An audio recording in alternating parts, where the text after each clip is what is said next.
Start करते हैं हम अपनी वीडियो को और चलते हैं पहले क्वेश्चन की तरफ। वीडियो एक बात बोलना चाहता हूँ कि वीडियो को लास्ट तक देखना। एक एक क्वेश्चन जो है वो चुनिंदा है और बहुत सारे प्रश्न ऐसे हैं जो पिछली परीक्षा में बन चुके हैं, और जितनी भी शिफ्ट जैसे हुई है ना एसएससी जीडी की, वो भी हम सारी शिफ्टों का जो क्वेश्चन है जीके के वो आपके सामने लाएंगे। चलो स्टार्ट करते हैं क्वेश्चन को। संविधान सभा की कुल सदस्यता 379, जिनमें से देशी रियासतों के प्रतिनिधित्व थे तो वह 93 थे। क्वेश्चन है कि निम्नलिखित में से कौन संविधान सभा की संचालन समिति के अध्यक्ष हैं? तो संचालन समिति के जो अध्यक्ष थे वो डॉक्टर राजेंद्र प्रसाद थे। कौन थे? डॉक्टर राजेंद्र प्रसाद थे। अब क्वेश्चन अगला हम लेते हैं। क्वेश्चन है अगला कि भारत के संविधान सभा की सदन समिति के अध्यक्ष जो हैं वो कौन है? सदन समिति के अध्यक्ष बी पट्टाभी सीतारमैया सदन समिति के अध्यक्ष हैं। क्वेश्चन अगला है कि पंडित जवाहरलाल नेहरू द्वारा प्रस्तावित उद्देश्य प्रस्ताव को संविधान सभा द्वारा कब स्वीकृत किया गया था? तो वह 22 जनवरी 1947 को स्वीकृत किया गया था। अगला क्वेश्चन है कि प्लाज्मोडियम निम्नलिखित में से किस बीमारी के लिए जिम्मेदार है? तो प्लाज्मोडियम जो जिम्मेदार है वह मलेरिया बीमारी के लिए जिम्मेदार है। किस बीमारी के लिए जिम्मेदार है? मलेरिया बीमारी के लिए जिम्मेदार है। अगला क्वेश्चन है निम्नलिखित में से कौन सा विटामिन पानी में घुलनशील विटामिन है? तो विटामिन बी सी जो है वो पानी में घुलनशील एक विटामिन है। क्वेश्चन है कि निम्नलिखित में से किस तरीके से एक वोल्ट व्यक्त किया जा सकता है? तो एक वोल्ट जो व्यक्त किया जा सकता है एक जूल प्रति कूलम द्वारा व्यक्त किया जाता है। क्वेश्चन नंबर 8 है कि किसी देश का विनिर्माण उद्योग विकास से मापा जाता है तो आर्थिक मजबूती द्वारा मापा जाता है। क्वेश्चन है कि 1526 में बाबर ने इब्राहिम लोदी को हराया था तो पानीपत के युद्ध में हराया था, तो राइट ऑप्शन जो हो जाएगा बी। अब क्वेश्चन है कि निम्नलिखित में से कौन सा मंत्रालय स्टार्टअप इंडिया को पहल को लागू करने वाला पहल को लागू करता है? तो वाणिज्य एवं उद्योग मंत्रालय। क्वेश्चन 12 है कि क्वेश्चन 12 अभी नहीं है, हटा दो अभी, इसको देखते हैं, थोड़ा ऊपर लेते हैं। क्वेश्चन नंबर 13 है भारत में अर्धचालक विनिर्माण क्षेत्र में देश के दृष्टिकोण को आगे बढ़ाने के लिए माननीय अश्विनी वैष्णव केंद्रीय इलेक्ट्रॉनिक्स और सूचना प्रौद्योगिकी मंत्री को टाइम पत्रिका के प्रौद्योगिकी और एएल के सबसे प्रभावशाली लोगों में से एक के रूप में नामित किया है, तो अश्विनी वैष्णव को नामित किया है। अगला क्वेश्चन है कि संयुक्त अरब अमीरात के अल एन एफ में आयोजित एशियाई चैंपियनशिप में भारत को 7 खिताब दिलाने वाली पहली एशियाई स्कूल गर्ल्स बॉक्सिंग चैंपियनशिप बनी है, तो दीपाली थापा बनी है। कौन बनी है? दीपाली थापा बनी है। क्वेश्चन है कि टीवी सोमनाथ की जगह भारत के लिए नए वित्त सचिव के रूप में किसे नियुक्त किया है? तो तुहित कांत पांडे को जो है उनकी जगह नियुक्त किया गया है। किसको नियुक्त किया गया है? तुहित कांत पांडे को। अगला क्वेश्चन है कि सूखे के संकट के दौरान खाद्य सुरक्षा की जरूरतों को पूरा करने के लिए भारत ने किन देशों को चावल और मक्का सहित मानवीय सहायता प्रदान की है? तो वह जो प्रदान की है जिम्बाब्वे और मालवी, तो राइट ऑप्शन जो हो जाएगा वो डी हो जाएगा। क्वेश्चन नंबर 17 है कि भारत ने अग्नि 4 बैलिस्टिक मिसाइल का सफल प्रक्षेपण किया, सही कथन चुने। तो कथन है, पहला स्टेटमेंट है कि भारत ने उड़ीसा के चांदीपुर में स्थित इंटीग्रेटेड टेस्ट रेंज से एक इंटरमीडिएट रेंज की बैलिस्टिक मिसाइल अग्नि 4 का प्रक्षेपण किया। बिल्कुल सही बात है। अब क्वेश्चन है वो स्टेटमेंट है कि अग्नि 4 3000 से 4000 किलोमीटर के बीच यात्रा कर सकती है जो मिसाइल है वो, यानी कि दोनों जो है वो सही है। क्वेश्चन नंबर 18 है कि भारत के सेमीकंडक्टर क्षेत्र को बढ़ावा देने और वैश्विक निवेश आकर्षित करने के उद्देश्य से आयोजित होने वाले सेमिकॉन इंडिया 2024 की मेजबानी कौन सा देश कर रहा है? तो वह अपना यूपी कर रहा है, उत्तर प्रदेश कर रहा है। क्वेश्चन है कि कर्ण वंश के संस्थापक जो हैं वो वासुदेव हैं। कर्ण वंश के संस्थापक वासुदेव हैं। क्वेश्चन अगला है सातवाहन राजाओं के संबंध में निम्नलिखित में से शुरुआती सातवाहन राजा आधुनिक आंध्र में उभरे। एक सेकंड, ये थोड़ा उल्टा सा लिखा है, इसको लिखो सातवाहन राजाओं के संबंध में निम्नलिखित में से कौन सा कथन सत्य है? सत्य है। अब ये हो जाएगा जो कि हटा दो। सातवाहन के सबसे प्राचीनतम शिलालेख 1ली शताब्दी ईसा पूर्व के हैं, तो राइट ऑप्शन जो हो जाएगा इसके अनुसार वो भी हो जाएगा। क्वेश्चन अगला है, क्वेश्चन है चरक को भारतीय चिकित्सा के जनक के रूप में में आयुर्वेद और प्रमुख योगदानकर्ताओं के रूप में जाना जाता है, तो वह किसके शासनकाल में जो थे? तो किसके समकालीन थे? वह कनिष्क के समकालीन थे। क्वेश्चन अगला है कि मौर्य युग की अवधि के दौरान सबसे प्रसिद्ध शैक्षणिक केंद्र कौन सा था? तो वह तक्षशिला था। कौन सा था? तक्षशिला। अब जो है वो तक्षशिला पाकिस्तान में पड़ता है।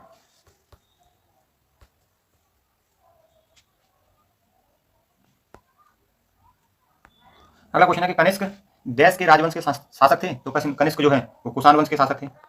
ये भी पूछा जा सकता है, बन चुका है क्वेश्चन कि चौथी बौद्ध संधि जो है वो किस शासक के शासनकाल में हुई थी? तो कनिष्क के शासनकाल में हुई थी।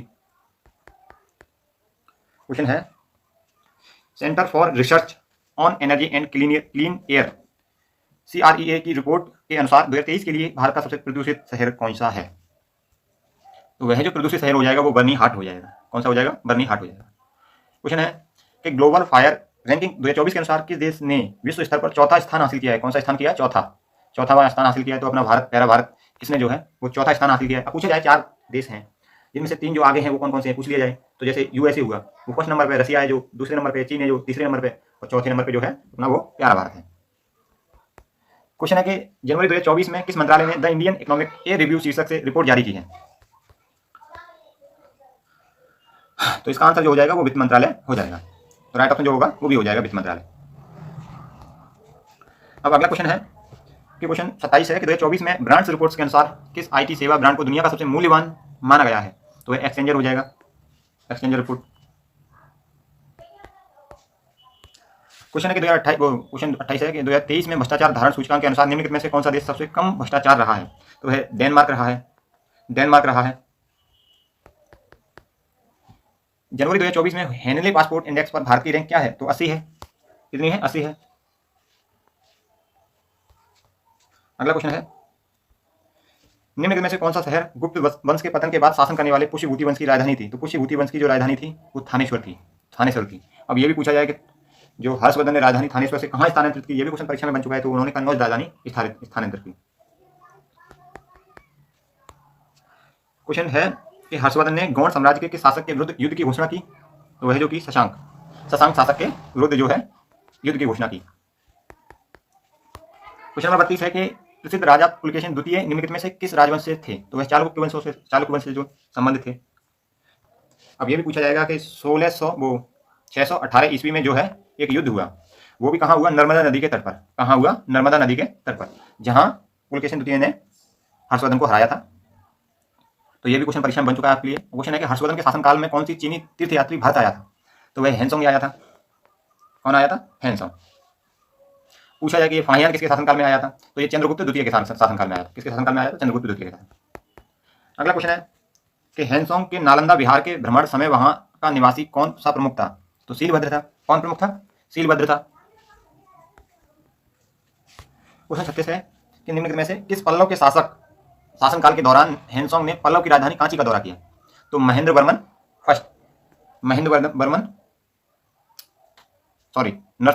प्रथम ने किया। नरसिंह वर्मन प्रथम के शासनकाल में दौरा किया। क्वेश्चन है अगला 37 क्वेश्चन है कि महाबलीपुरम स्मारक देश राजवंश की वास्तुकला से संबंधित है? तो यह जो है पल्लव राजवंश की वास्तुकला से संबंधित है।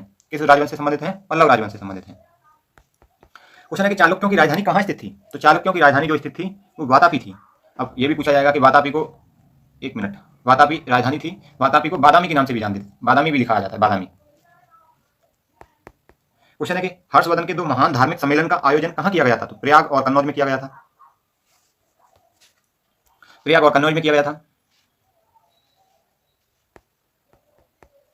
क्वेश्चन है निम्नलिखित में से कौन से विद्वान हर्षवर्धन के दरबार में नहीं थे? तो बाणभट्ट थे, मयूर भट्ट भी थे, मतंग दिवाकर थे, पर मयूर शर्मन नहीं थे।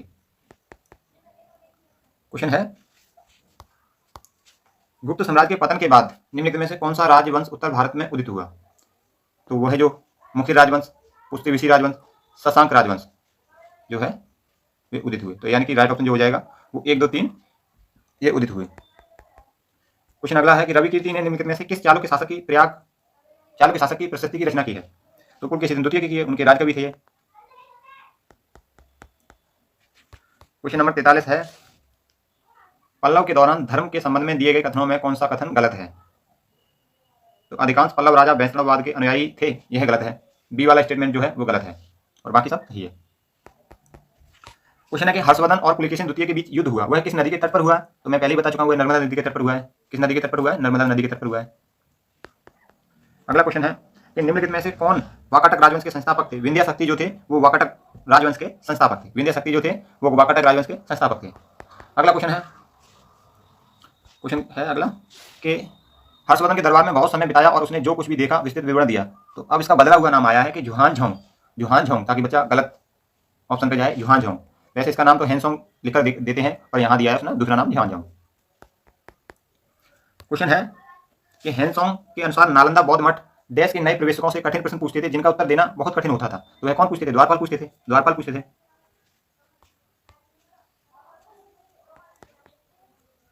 क्वेश्चन है कि दिल्ली की गद्दी पर बैठने वाला अंतिम हिंदू शासक कौन था? तो वह हेमचंद्र था। कौन था? हेमचंद्र था। क्वेश्चन है कि गुप्तोत्तर काल में आयात की प्रमुख मद क्या थी? तो आयात की प्रमुख मद थी तो घोड़े खरीदे जाते थे। घोड़े खरीदे जाते थे। क्वेश्चन है कि वातापी के चालुक्य वंश के शासक ने पृथ्वी बल्लभ सत्याग्रह की उपाधि ग्रहण की। तो वह पुलकेशिन द्वितीय ने की। पुलकेशिन द्वितीय ने की। कतर की राजधानी दोहा है। कतर की राजधानी दोहा है। मनामा भी राजधानी पूछी जाए, मनामा भी राजधानी पूछी जाए तो वह जो मनामा राजधानी हो जाएगी बहरीन की हो जाएगी। अब कुछ राजधानी से संबंधित क्वेश्चन है जो आपके एग्जाम में बन चुके हैं, अभी देखेंगे आप आगे। जैसे लेबनान की राजधानी कौन सी है? तो लेबनान की राजधानी बेरूत है। बेरूत है। अगली जो राजधानी है निम्नलिखित में से कौन सी छत्तीसगढ़ की राजधानी है? तो रायपुर है। कौन सी राजधानी? रायपुर है। बच्चा बच्चा जानता है। तो यहाँ पे आप जो आएगी हैदराबाद। हैदराबाद जो है वो तेलंगाना की राजधानी है। तेलंगाना की राजधानी है, ये देख लेना आप। क्वेश्चन है कि दक्षिण अफ्रीका की राजधानी क्या है? तो केपटाउन भी दक्षिण अफ्रीका की राजधानी है। प्रिटोरिया, यानी कि 3 जो राजधानी है वहां की है उसमें से एक जो है वो केपटाउन राजधानी की राजधानी है। अगली राजधानी है कि डेनमार्क की राजधानी क्या है? तो डेनमार्क की राजधानी कोपेनहेगन है। कोपेनहेगन जो है वो डेनमार्क की राजधानी है। अगली क्वेश्चन है, अगली राजधानी है कि बांग्लादेश की राजधानी क्या है? तो बांग्लादेश की राजधानी ढाका है। बांग्लादेश की राजधानी ढाका है।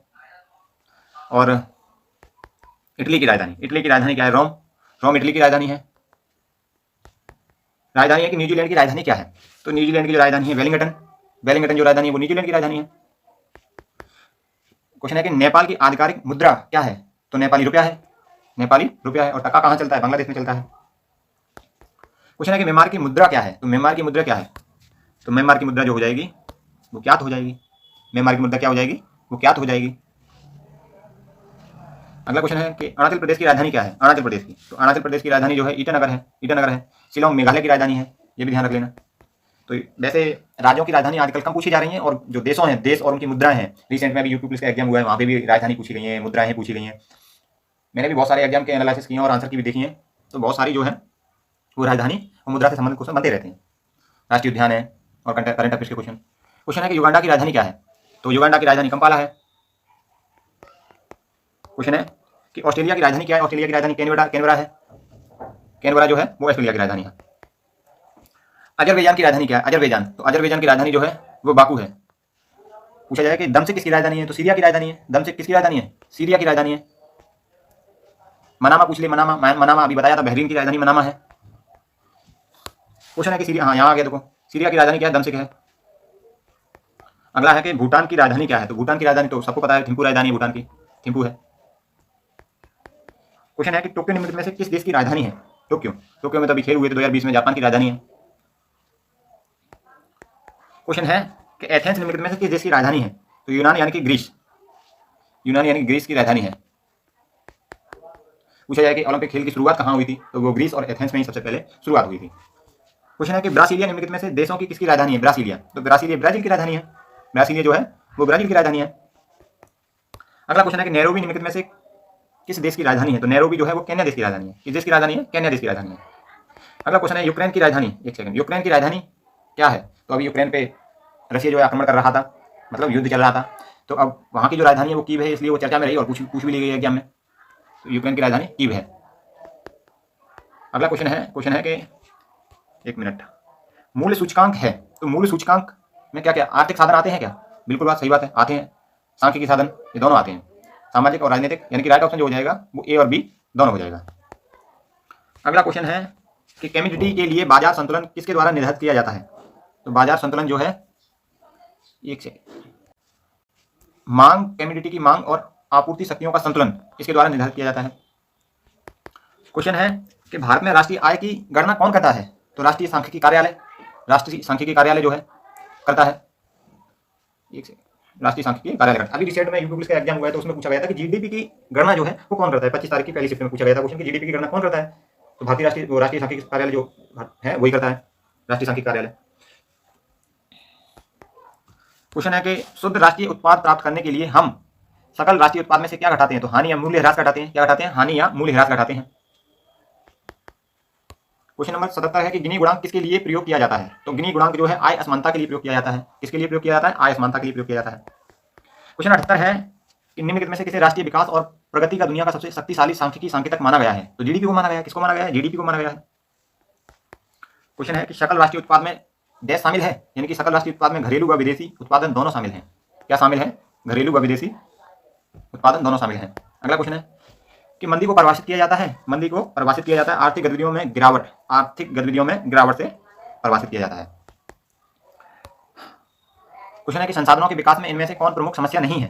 तो संसाधनों का न्याय संगत वितरण, जो राइट ऑप्शन जो हो जाएगा वो सी हो जाएगा इसका डायरेक्ट, संसाधनों का न्याय संगत वितरण।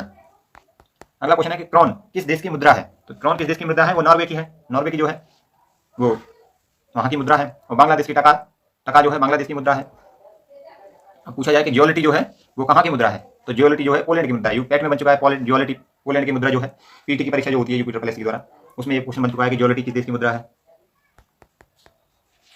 क्वेश्चन नंबर 83 है कि चीन के किस प्रांत में हुआंगसी राष्ट्रीय उद्यान स्थित है, जिसमें दुनिया का सबसे बड़ा झरना समूह है? तो राइट ऑप्शन जो होगा वो भी हो जाएगा गुई झोंग, गुई झोंग, ऐसे नाम होते हैं झोंग झोंग करके वहां पे चीन में, तो देख लीजिए आप।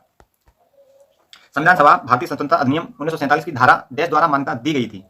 तो राइट ऑप्शन जो होगा वो डी हो जाएगा 8 धारा 1 के भाग में। क्वेश्चन नंबर 85 है, इसमें है कि पूर्व स्पेनिश फुटबॉलर एंटोनियो लेपेज हाबास निम्नलिखित में से किस फुटबॉल टीम के हीरो आईएसएल 2021-2020-21 के कोच थे? तो एटीके मोहन बागान। किसके कोच थे? एटीके मोहन बागान। अगला क्वेश्चन है कि भारत ने डैश वर्ष में पारित एक अधिनियम के माध्यम से अनियमित जमा योजनाओं पर प्रतिबंध लगा दिया? तो 2019 में लगा दिया। कब लगा दिया? 2019 में लगा दिया। अगला क्वेश्चन है कि भारत सरकार ने केंद्रीय बजट 2021-22 के माध्यम से पेट्रोल पर प्रति लीटर का कृषि आधारभूत संरचना विकार लगाया, तो 2.5 रुपए का लगाया, मतलब 2.5 रुपए का लगाया। क्वेश्चन है कि न्यायालय अवमानना अधिनियम को नियमित न्यायालयों की अवमानना को दंडित करने और उनके संबंध में प्रक्रिया को विनियमित करने के लिए कुछ न्यायालयों की शक्तियों को परिभाषित करने और सीमित करने के लिए पारित किया गया था। निम्नलिखित में से किस वर्ष अधिनियम पारित किया गया था? 1971 में यह अधिनियम पारित किया गया था। कब पारित किया गया था? 1971 में पारित किया गया था। क्वेश्चन है प्रधानमंत्री अन्नदाता आय संरक्षण अधिनियम पीएम आशा में डैश का घटक है जो सरकारी कृषि उपज की कीमत और दक्षता के लिए नीति अपव्यय को कम करने और भंडार में रिसाव के राजकोषीय लाभ के द्वारा बचत करते हैं। तो वो 3 है, 3। अभी जो है जो एसएससी में जो एग्जाम कराए हैं, देखो जो सीजीएल में जो एसएससी पूछ चुकी है, एसएससी में तो कहीं से कहीं पूछ देता है वो, एसएससी के क्वेश्चन है कुछ, देख लेना आप वीडियो को। इसके मत करना कि वीडियो आपके लिए बहुत ही इंपॉर्टेंट होने वाली है। ये तो मैंने पहले ही बोल दिया था कि वीडियो आपके लिए इंपॉर्टेंट होने वाली है बहुत ज़्यादा। क्वेश्चन है कि स्वास्थ्य और परिवार कल्याण मंत्रालय द्वारा भारत में टीकाकरण कार्यक्रम को विस्तारित टीकाकरण कार्यक्रम ईपीआई के रूप में किस वर्ष शुरू किया गया था? तो वो 1978 में शुरू किया गया था। कब स्टार्ट किया गया? 1978 में। क्वेश्चन है कि नेल्लोर में बड़ा शहीद दरगाह आयोजित एक वार्षिक 3 दिवसीय उत्सव है, रोटुल्ला पाडुंगा, इसकी है? अगला क्वेश्चन है निम्नलिखित में से कौन भारत का छठा सबसे ऊंचा जलप्रपात है? सीजीएल देखो कैसा क्वेश्चन पूछती है।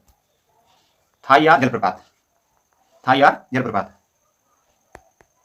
क्वेश्चन है कि 1977 में निम्नलिखित में से किस पद के वेतन और भत्ते को नियंत्रित करने के लिए अधिनियम पारित किया गया था? तो वो संसद के विपक्ष के जो नेता होते हैं उनके लिए अधिनियम बनाया गया था। क्वेश्चन है कि विपणन सत्र में 2021-22 के लिए उनकी उत्पादन लागत पर एमएसपी न्यूनतम समर्थन मूल्य के माध्यम से किसानों को अपेक्षित रिटर्न डैश अनुमानित है? तो 65% है। कितना है? 65% है। क्वेश्चन है निम्नलिखित में से किसने द ग्रेट गैट्सबी उपन्यास लिखा है? तो एफ स्टॉक फिटर गोल्ड। तो राइट ऑप्शन जो होगा वो डी हो जाएगा। क्वेश्चन है कि पठार घाट किसान विद्रोह किस वर्ष अंग्रेजों की कर नीतियों के खिलाफ असम में शुरू हुआ? तो असम में जो स्टार्ट हुआ था वो 1894 में स्टार्ट हुआ था। कब स्टार्ट हुआ था? 1894 में स्टार्ट हुआ था। अगला क्वेश्चन है कि निम्नलिखित में से विज्ञान कथा लोकप्रिय विज्ञान लेखकों में से किसने 2001 में ए स्पेस ओडिसी लिखा है और भौतिक अनुसंधान प्रयोगशाला अहमदाबाद के प्रोफेसर पद का धारण किया है? तो आर्थर सी क्लर्क। तो राइट ऑप्शन जो होगा वो भी हो जाएगा आर्थर सी क्लर्क। क्वेश्चन है कि विद्युत अधिनियम 2003 की धारा 141 के अनुसार सार्वजनिक लैंप को बुझाने का जुर्माना कितना बढ़ाया जा सकता है? 2000 तक बढ़ाया जा सकता है। कितना बढ़ाया जा सकता है? 2000 तक बढ़ाया जा सकता है। क्वेश्चन है कि नियम डैश लोकसभा की कार्यवाही के संचालन और आचरण के नियम संसद भवन के समकक्ष औपचारिक प्रस्ताव को शामिल नहीं कर सकता, इसलिए इस नियम के तहत किसी मामले पर चर्चा के बाद कोई मतदान नहीं हो सकता। यह जो बात बताई गई है वो 193 में बात बताई गई है। सीजीएल के क्वेश्चन है और क्वेश्चन है कट रहा है क्या क्वेश्चन? लग तो नहीं घटा। विकास के डोनट मॉडल का उद्देश्य है, तो विकास के डोनट एक ऐसी दुनिया की कल्पना करता है जिसमें लोग ग्रह संतुलन पर पनप सकें। यही हो जाएगा ऑप्शन सही। क्वेश्चन 100 है, 100 क्वेश्चन कंप्लीट है। क्वेश्चन है कि निम्नलिखित में से कौन सी अवनी जोशी द्वारा लिखित पुस्तक है। अवनी जोशी द्वारा एक लिखित पुस्तक है, तो वह जो पुस्तक है वो बंट शुगर जो है वो अवनी जोशी द्वारा लिखित है। बंट शुगर जो है वो अवनी जोशी द्वारा लिखित पुस्तक है। अब कमेंट बॉक्स में आप लोग जो है यह जरूर बताएं कि वीडियो कैसी है, और स्वस्थ रहें, मस्त रहें। जय हिंद। तब तक के लिए वीडियो को यहीं समाप्त करते हैं। जय हिंद, जय भारत।